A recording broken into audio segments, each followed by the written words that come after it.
Room now 17 पहली रात का डर। मेरा नाम अब्दुल है। ये कहानी मेरे साथ हुई एक सच्ची घटना पर आधारित है।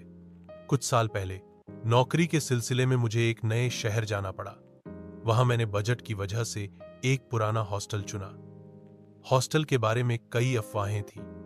लोग कहते थे वहां कुछ अजीब होता है, खासकर कमरे नंबर 17 में। पर मुझे ऐसी बातों पर यकीन नहीं था, तो मैंने वही कमरा ले लिया। कमरा नंबर 17 सबसे कोने में था। दरवाजा पुराना, दीवारों पर सीलन और अंदर घुप अंधेरा। पर मैंने सोचा, बस कुछ महीनों की बात है। मैंने सामान रखा और थक कर सो गया। रात के करीब 2444 पर मेरी नींद अचानक खुल गई। कमरे में अजीब सी ठंडक थी, जैसे किसी ने बर्फ रख दिया हो।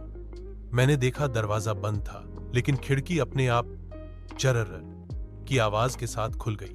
बाहर घना अंधेरा था, हल्की हवा चल रही थी, लेकिन उसके साथ कुछ और था, किसी औरत की धीमी थरथराती हुई हंसी।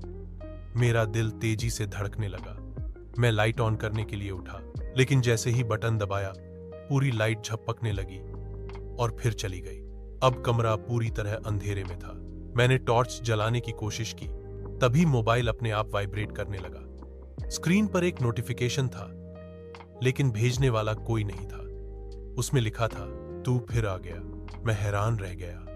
तभी एक और आवाज आई, किसी के पैरों की आवाज, जैसे कोई नंगे पांव चल रहा हो।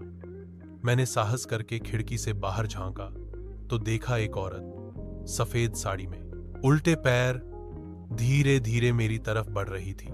मैंने घबराकर खिड़की बंद कर दी और मुड़ा ही था कि पीछे दीवार पर खून से कुछ लिखा दिखा, यह कमरा अब तेरा नहीं।